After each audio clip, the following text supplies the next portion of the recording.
ఎన్నికల యుద్ధంలో విజయమే లక్ష్యంగా కార్యకర్తలు పోరాడాలని తెలుగుదేశం అధినేత చంద్రబాబు పిలుపునిచ్చారు. విభజన తర్వాత అప్పులు మూటగట్టుకుని వచ్చినా నిరంతర కృషితో రెండంకెల వృద్ధి సాధించామని గుర్తు చేశారు. జగన్కు సీఎం కుర్చీపై ఉన్న వ్యామోహం అభివృద్ధిపై లేదని దుయ్యబట్టారు. రిటర్న్ గిఫ్ట్ ఇస్తామన్న కేసీఆర్కు 100 గిఫ్టుల్ని మనమే ఇద్దామని పునరుద్ఘాటించారు. విజయభేరి మోగించడమే లక్ష్యంగా అందరూ దూసుకుపోవాలని ముఖ్యమంత్రి చంద్రబాబు సూచించారు. చింతలపూడి మాజీ ఎమ్మెల్యే ఘంటా మురళీరామకృష్ణ చంద్రబాబు సమక్షాన తెలుగుదేశం పార్టీలో చేరారు. మురళితో పాటు ఆయన అనుచరులకు పసుపు కండువా కప్పి చంద్రబాబు పార్టీలోకి ఆహ్వానించారు. తెలుగుదేశం కార్యకర్తల నుంచి నాయకుల వరకు ప్రతి ఒక్కరూ పరుగుపందంలో ఉన్నామన్న చంద్రబాబు ఎన్నికల యుద్ధంలో గెలవడం చారిత్రక అవసరమని స్పష్టం చేశారు. సమయం తక్కువ ఉంది, పని ఎక్కువగా ఉంది.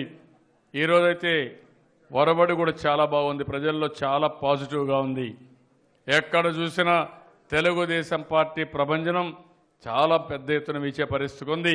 నాకు ఏమాత్రం అనుమానం లేదు, 100% తెలుగుదేశం పార్టీ గెలిచాం, దాంట్లో అనుమానం లేదు. ఈ ఎన్నికలు ఒక చారిత్రక అవసరం.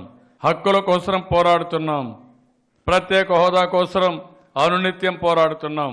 మనం అభివృద్ధిలో ముందుకు పోయాం, సంక్షేమంలో నెంబర్ 1గా ఉన్నాం. రెండంకెల అభివృద్ధి జరిగిన ఏకైక రాష్ట్రం మందే. అందరూ మన మీద పడ్డారు, బాధలేదు.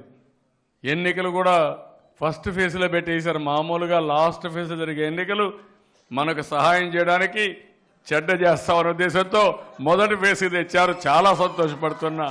ప్రధాని మోదీ తెలంగాణ సీఎం కేసీఆర్తో కలిసి జగన్ కుట్రలు పన్నుతున్నారని చంద్రబాబు ఆరోపించారు.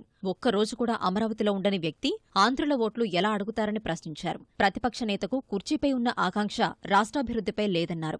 ఏపీలో వైకాపాను గెలిపించడం ద్వారా పెత్తనం చెలాయించేందుకు మోదీ కేసీఆర్ యత్నిస్తున్నారని ధ్వజమెత్తారు. 3 పార్టీల మహాకుట్రల్ని తిప్పికొట్టాలని చంద్రబాబు పిలుపునిచ్చారు. నరేంద్ర మోడీ ఇన్ని మాటలు మాట్లాడుతున్నాడు. అభివృద్ధి శూన్యం, పరిపాలన అయితే అగమ్యగోచరం. పెద్ద నోట్లు రద్దు చేసి అసలు ఎందుకు చేశారో చెప్పలేని నిస్సహాయ స్థితిలో ఇప్పటికి కూడా దీనివల్ల ఎంత నష్టమైందో చెప్పలేని పరిస్థితిలో నరేంద్ర మోడీ ఉన్నాడు. ఈరోజు కేసీఆర్ను చూస్తున్నాం, మనల్ని తిడతాడు. నా దగ్గర పనిచేసిన నేను అక్కడికి పోతే ఆంధ్ర వాళ్ళ పరిపాలన మళ్ళీ కావాలని అడుగుతున్నాడు. నేను అడుగుతున్నా, ఆంధ్ర వాళ్ళ పరిపాలన మళ్ళీ కావాలని అడిగిన మీరు తెలంగాణ పెత్తనం ఇక్కడ చేయాలనుకుంటున్నారా? మీరెవరని నేను క్వశ్చన్ చేస్తున్నా. జగన్మోహన్ రెడ్డి ఉన్నాడు, ఎప్పుడైనా అమరావతికి వచ్చాడా? 5 ఏళ్లలో ఎక్కడున్నాడా?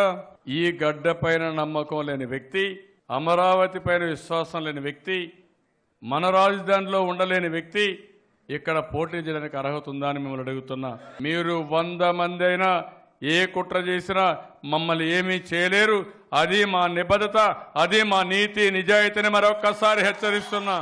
ప్రస్తుత ఎన్నికల్లో తెలుగుదేశం విజయం అనివార్యమై ఘంటా మురళీరామకృష్ణ ధీమా వెలుబుచ్చారు. ప్రజలంతా విజ్ఞతతో ఓటు వేసి చంద్రబాబుకు పట్టం కట్టాలని కోరారు. ప్రతిపక్షం వదిలేసి 5 సంవత్సరాలు కూడా గాలికి తిరగటం తప్ప ఏమీ లేదు. అది కూడా శనివారం ఆదివారం సెలవు, శుక్రవారం ఉదయం 10 గంటలకు క్లోజు, మళ్ళీ సోమవారం 12 గంటలకి స్టార్టింగ్. రోజు 7-8 కిలోమీటర్లు తప్ప ఉదయం సాయంత్రం నడిచింది లేదు. కాకపోతే 360 రోజులు 400 రోజులు ఇవన్నీ ఏంటంటే కట్టుకథలు. ప్రతి బూత్లో 100, 150, 200, 500 ఓట్లకు కూడా లెటర్లు ఇచ్చారు. ముఖ్యమంత్రిగా మళ్ళీ చంద్రబాబు నాయుడు గారిని మన రాష్ట్రంలో గెలిపించుకోకపోతే మన పిల్లల భవిష్యత్తు కానీ మనం కానీ అధోగతి పాలవటం, ఈ ప్రాజెక్టులన్నీ ఆగిపోవటం, మళ్ళీ అర్థం కాని మనుషులు గెలిపిస్తే మళ్ళీ 0 దగ్గర నుంచి నేర్చుకోవాలి మళ్ళీ పరిస్థితి. మీ భవిష్యత్తు నా బాధ్యత అన్నది తెలుగుదేశం నినాదమైతే మీ జైలుకు నా భరోసా జగన్ నినాదమని చంద్రబాబు ఎద్దేవా చేశారు.